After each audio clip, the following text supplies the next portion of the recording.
Subscribe Muhammad Amjad Nadwi, Indian Islamic scholar. أعوذ بالله من الشيطان الرجيم بسم الله الرحمن الرحيم والصافات صفا فالزاجرات زجرا فالتاليات ذكرا إن إلهكم لواحد رب السماوات والأرض وما بينهما ورب المشارق.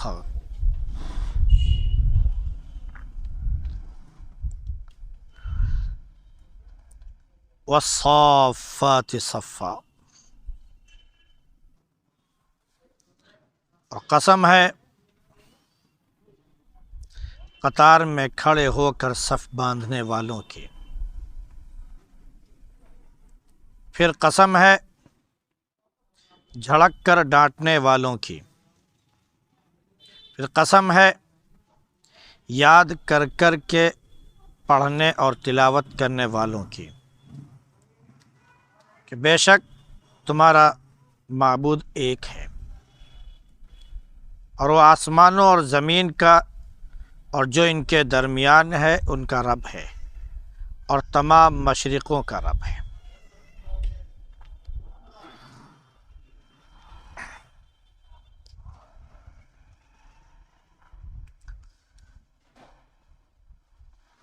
سورہ یاسین کی تکمیل کے بعد ابھی یہ سورہ صافات شروع ہوئی.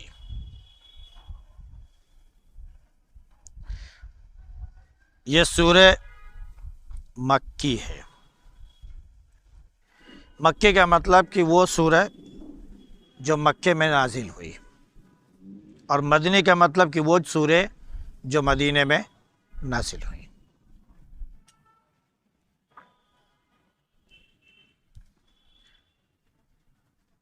اللہ کے نبی صلی اللہ علیہ وسلم نماز میں یہ سورہ بھی پڑھتے تھے، خاص طور سے فجر میں، اور صحابہ رضی اللہ تعالی عنہم اجمعین آپ کے اقتداء میں نماز پڑھتے تھے. تو اللہ کے نبی صلی اللہ علیہ وسلم صحابہ کرام رضی اللہ تعالی عنہم اجمعین سے یہ فرمایا کرتے تھے کہ کیا تم لوگ ایسے صف نہیں لگاؤ گے جیسے فرشتے سب بستہ ہو جاتے ہیں؟ صحابہ رضی اللہ عنہم اجمعین نے پوچھا کہ وہ کیسے لگاتے ہیں؟ تو آپ صلی اللہ علیہ وسلم نے ان کو جیسے ہماری نمازوں کی صف ہوتی ہے ایسی بتایا کہ وہ کھڑے ہوتے ہیں. دوسرے یہ کہ یا دوسری زبان میں یوں کہہ لیجئے کہ جس طرح ہم صف باندھ کر قطار میں کھڑے ہوتے ہیں، اللہ کو یاد کرتے ہیں، نماز پڑھتے ہیں، صف بندی کرتے ہیں، ایسے ہی اللہ کے حضور میں فرشتے جو عبادت کرنے والے ہیں وہ اللہ کے حضور جو ہے وہ صف لگا لیتے ہیں. تو یہاں پر قسم کھائی جا رہی ہے پہلے فرشتوں کی کہ والصافات، یہاں 3 چیزوں کی قسم کھائی گئی ہے، اور انشاءاللہ سب کی تھوڑی تھوڑی ڈیٹیل عرض کروں گا. والصافات صفا، کہ صف باندھ کر قطار میں کھڑے ہو کر صف لگانے والوں کی قسم. تو سب سے پہلے وہ فرشتے ہیں جو صف لگا کر کھڑے ہوتے ہیں اللہ رب العزت کے ذکر کے لیے، اس کی عبادت کے لیے. دوسرے وہ فرشتے مراد ہیں جو اللہ کے احکام سننے کے لیے کہ ان کو کن چیزوں کا حکم دیا جاتا ہے اللہ کی طرف سے، جو امور ان کو عطا کیے جاتے ہیں، جو ذمہ داری ان کو گویا سونپی جاتی ہے، اپنی ان ذمہ داریوں کو سننے کے لیے وہ اللہ کے حضور صف باندھ کر کھڑے ہو جاتے ہیں. پھر جیسے ہی ان کو حکم ملتا ہے کہ یہ کام تمہارے سپرد کیا گیا، تو اپنے اس کام کی انجام دہی کے لیے، تکمیل کے لیے ساری کائنات میں پھیل جاتے ہیں. تو ان کی قسم کھائی گئی. پھر تیسرے یہ کہ ان نمازیوں کی گویا قسم کھائی گئی ہے جو صفوں میں کھڑے ہو کر جماعت کے ساتھ نماز پڑھتے ہیں، اور اسی کی طرف نبی کریم صلی اللہ علیہ وسلم کا اشارہ ہے کہ کیا تم صف ویسی نہیں لگاؤ گے جیسے کہ فرشتے صف لگایا کرتے ہیں؟ پھر آپ نے نماز کی پوری صف آپ نے بتائی، اور اللہ کے نبی صلی اللہ علیہ وسلم نمازیوں کی جو صف درست کیا کرتے تھے بالکل ایسے جیسے تیر بالکل سیدھا ہوتا ہے، اس طرح صف بالکل درست کیا کرتے تھے، کوئی بھی ذرا سا بھی آگے پیچھے ہو آپ صلی اللہ علیہ وسلم اسے فوراً صف میں بالکل ایک لائن میں ایک بالکل برابر سے کھڑے ہونے کا حکم دیا کرتے تھے۔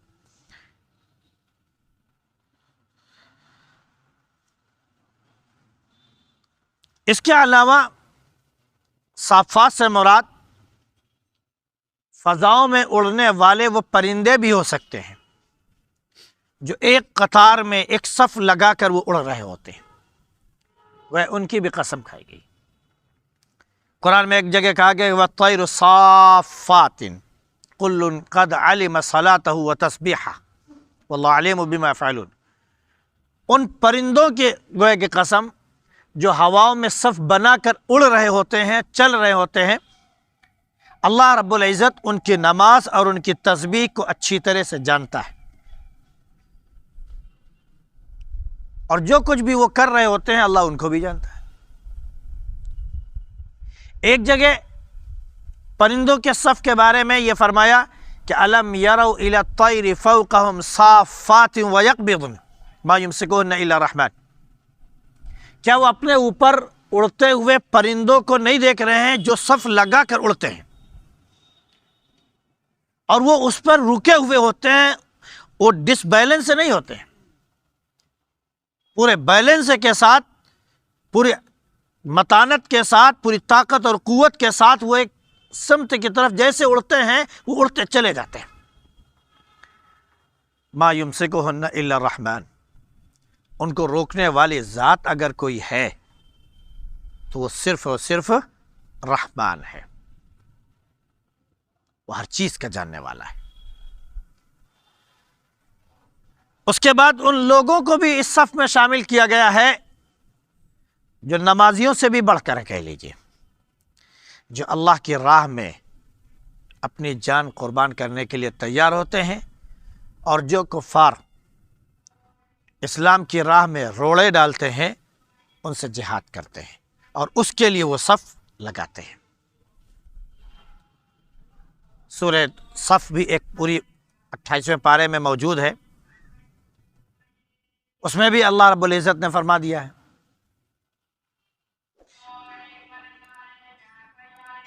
ان اللہ یحب الذین یقاتلون فی سبیلہ صفا کأنہم بنیان مرصوص، اللہ رب العزت ان لوگوں سے محبت کرتا ہے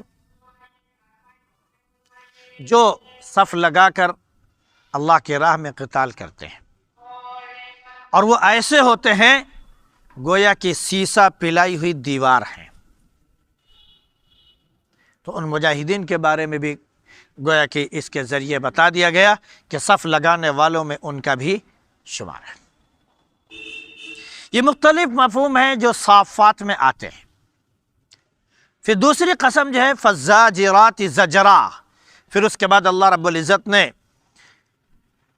ڈانٹ کر پھٹکار لگانے والے کی قسم کھائی ہے۔ یہ فرشتے ہیں جو شیاطین کو ڈانٹتے ہیں، جو شیاطین کو ڈانٹتے ہیں، ان شیاطین کو جو نیکی کی راہ کی طرف چلنے والا کوئی انسان ہو تو اس کے راہ میں جو شیاطین روڑے ڈالنے آتے ہیں تو یہ فرشتے جو ہے ڈانٹ کر ان شیاطین کو کیا کرتے ہیں؟ بھگا دیتے ہیں۔ فالزاجرات زجرا۔ دوسرے کہ اللہ رب العزت نے جو آیتیں نازل فرمائی ہیں قرآن کریم میں اور عمل نہ کرنے والوں کو وہ آیتیں گویا ایک اعتبار سے ڈانٹتی ہیں اور وعیدیں سناتی ہیں کہ اگر اللہ کے لیے کام نہیں کرو گے اور وہ اعمال نہیں کرو گے جن سے اللہ رب العزت خوش ہوتا ہے، تو آیتیں ڈانٹتی ہیں کہ سن لو تمہارا انجام آخرت میں یہ ہونے والا ہے۔ جو نیک عمل کرنے والے ہیں ان کے لیے خوشخبری، اور جو برا عمل کرنے والے ہیں ان کے لیے وہ ڈانٹ اور زجر و توبیخ سے وہ کام لیتے ہیں۔ پھر فرمایا فالتالیات ذکرا، پھر وہ فرشتے جو صف لگاتے ہیں پھر اس کے بعد وہ تلاوت کرتے ہیں ذکر کے، یاد کر کے ان چیزوں کو، ان آیتوں کو جو آسمانی کتابوں میں اللہ رب العزت نے نازل فرمائی ہے۔ اور ہم بھی اللہ رب العزت نے آسمانی کتاب قرآن کریم جو ہم کو عطا فرمائی ہے، ہم اپنی نمازوں میں صف میں کھڑے ہو کر اس کی تلاوت کرتے ہیں، اور بلا تلاوت کے کوئی نماز ہی نہیں ہو سکتی۔ تو اللہ رب العزت نے گویا ان فرشتوں کی قسم کھائی جو تلاوت کرتے ہیں، جنہوں نے تورات کی تلاوت کی، جنہوں نے انجیل کی تلاوت کی، جنہوں نے زبور کی تلاوت کی، یا جو قرآن کریم کی اب تلاوت کر رہے ہیں۔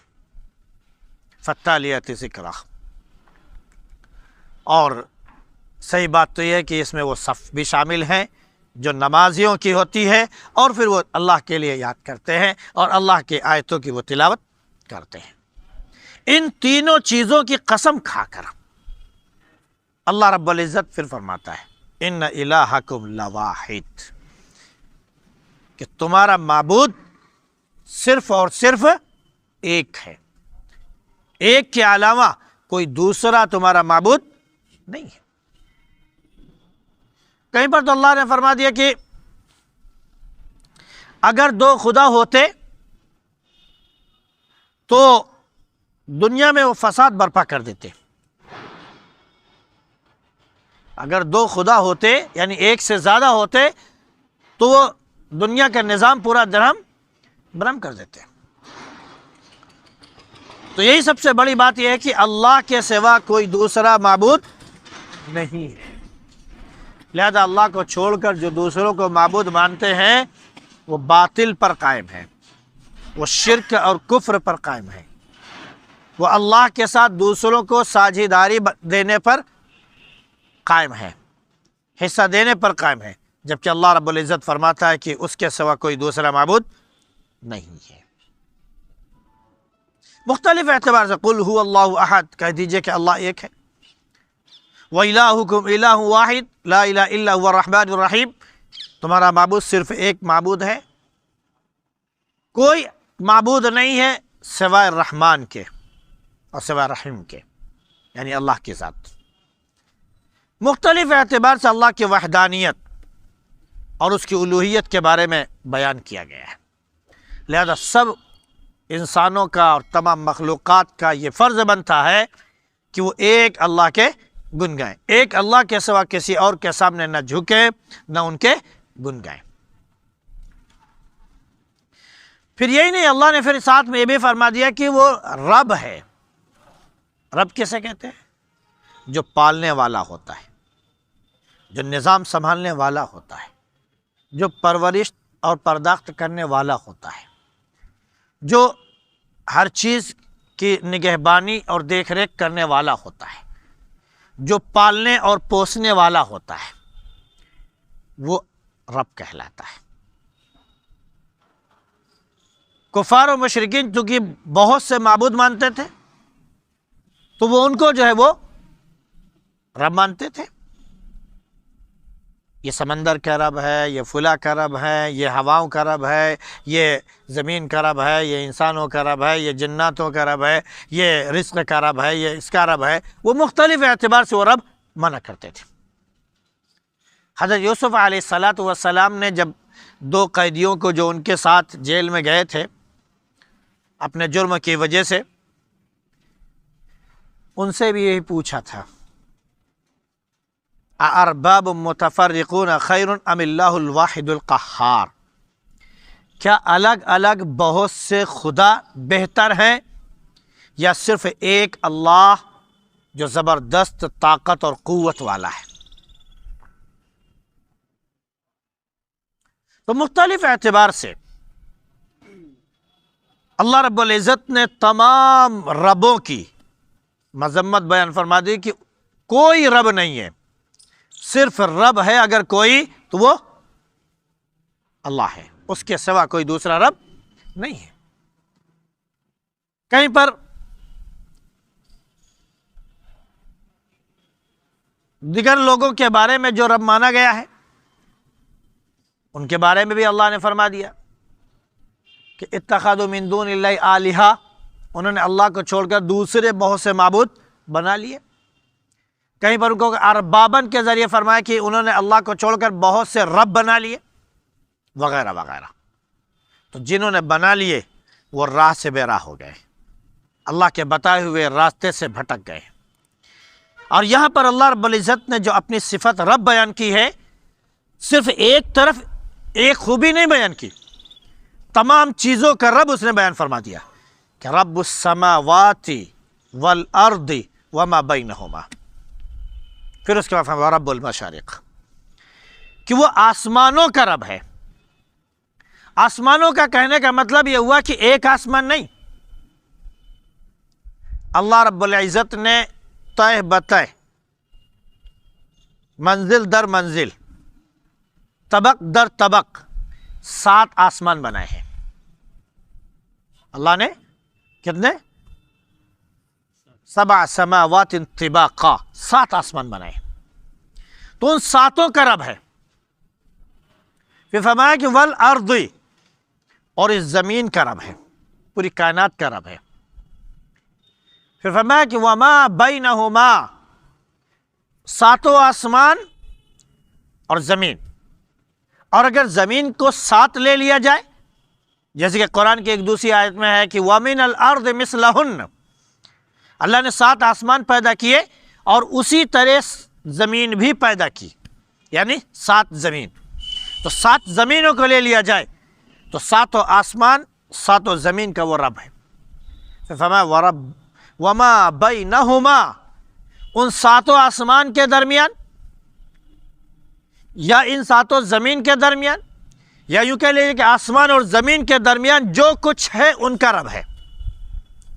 وما بینہما کہہ کر اللہ رب العزت نے آسمان اور زمین کے درمیان جتنی مخلوق ہو سکتی ہیں، جو جو چیزیں اللہ رب العزت نے پیدا فرمائی ہوں، چاہے وہ جاندار ہو، چاہے وہ جاندار نہ ہو، بے جان ہو، چاہے وہ معدنیات ہو، چاہے وہ پیڑ پودے ہو، چاہے وہ سمندر ہو، چاہے وہ خشکی ہو، چاہے وہ پہاڑ ہو، چاہے وہ فضا ہو، یا فضاؤں میں ایسے بیکٹیریاز جو جانور موجود ہیں جن کو ہم دیکھ نہیں سکتے ہیں وہ ہو، جو کچھ بھی ہو، وما بینہما کہہ کر اللہ نے فرما دیا کہ ان کے درمیان جو کچھ بھی پائی جاتی ہیں چیزیں، کھانے پینے کی چیزیں ہوں یا آپ کے برتنے اور استعمال کرنے کی جو چیزیں ہوں، یا جو چیزیں آپ حقیقت زمین سے آپ تحقیق کر کے نکالتے ہیں، ریسرچ کر کے نکالتے ہیں، وہ چیزیں ہوں، ساری چیزوں کا رب ہے۔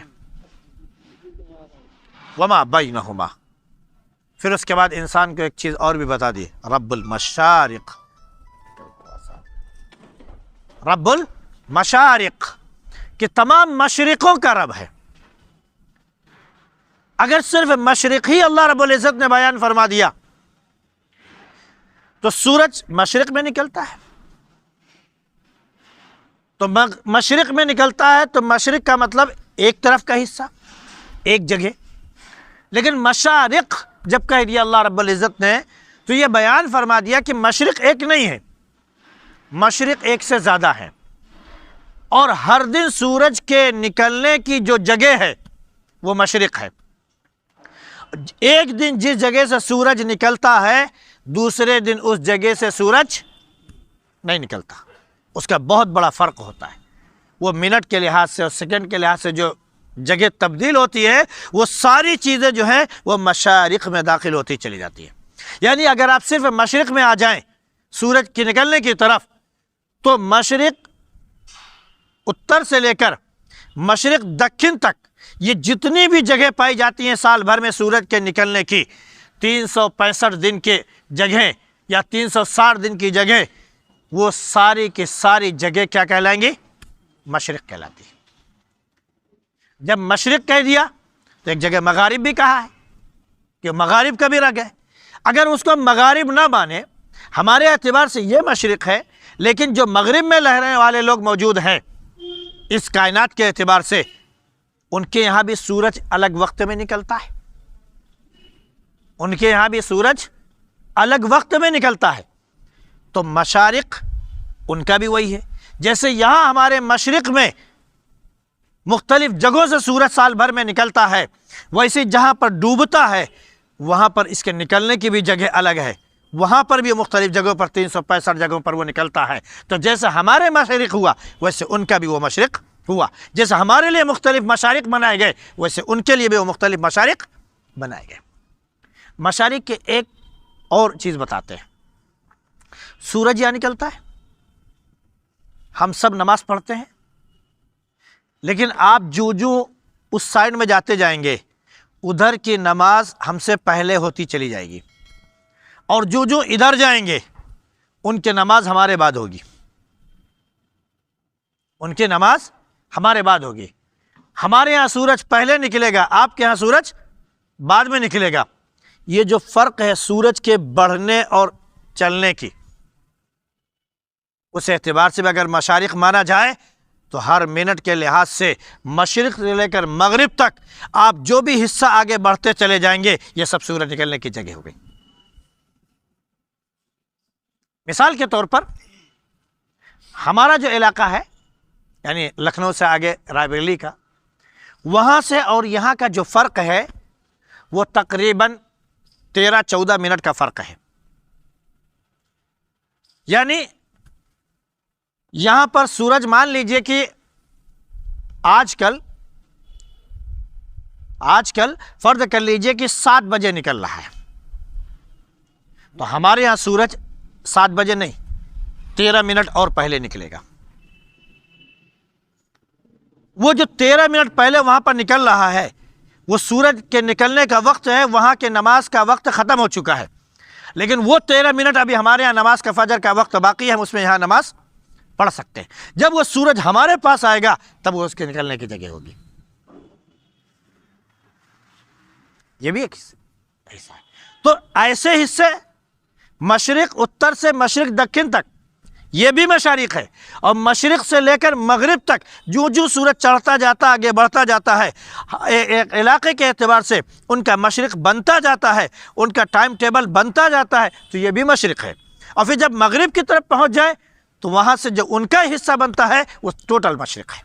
تو یوں اگر مان لیا جائے کہ پوری کائنات مشرق ہے تو شاید غلط نہیں ہوگا، اور پوری کائنات مغرب ہے تب بھی غلط نہیں ہوگا، کیونکہ سورج کے ایک نکلنے کی جگہ ہے اور سورج کے ایک ڈوبنے کی بھی جگہ ہے۔ تو اللہ نے یہ مشارق رب المشارق بھی فرما دیا کہ تمام مشرقوں کا بھی رب ہے۔ گویا کہ یہ 3-4 چیزوں کے ذکر کے ساتھ کہ سماوات تمام آسمانوں کا رب، تمام زمینوں کا رب، اور اس کے بعد جو زمین اور آسمان کے درمیان ہے ان کا رب، یعنی ہر چیز آ گئی۔ پھر فرمایا کہ سورج کے جتنے نکلنے کی جگہ ہیں ان تمام نکلنے کی جگہوں کا بھی وہ رب ہے۔ جاندار بے جان ساری چیزیں، چلنے والی، پھرنے والی، اپنی جگہ پر رہنے والی، بڑھنے والی، نمو کرنے والی، اور جو چیز اپنی جگہ پر قائم رہتی ہے بڑھتی نہیں، وہ چیزیں، جو چیز معدنیات زمین سے نکل رہے ہیں، ذخائر نکل رہے ہیں، ان سب چیزوں کا ہر چیز کا رب کیا ہے؟ وہ اکیلا ہے، تو اس کے سوا کوئی اور نہیں ہے۔ اس لیے ہمیں چاہیے کہ ہم جب اس کو رب مانتے ہیں تو ہر حال میں اس کو رب مانیں، اپنی خوشحالی میں بھی، اپنی بدحالی میں بھی، اپنی پریشانی میں بھی، اپنی آسانی میں بھی، اپنی صحت میں بھی، اور اپنی تکلیف اور بیماری میں بھی، ہر وقت اس کا ہم شکر ادا کریں، کیونکہ وہی رب ہے جس نے ہم کو سب کچھ دے رکھا ہے اور ہماری دیکھ ریکھ کے سارے انتظامات اس نے بنا رکھے ہیں۔ اللہ رب العزت اپنی ذات پر کما حق کہو ایمان کی توفیق نصیب فرمائے۔ سبحان اللہ بحمدہ، سبحانک اللہم وبحمدک، ونشہد ان لا الہ الا انت نستغفرک ونتوب الیک۔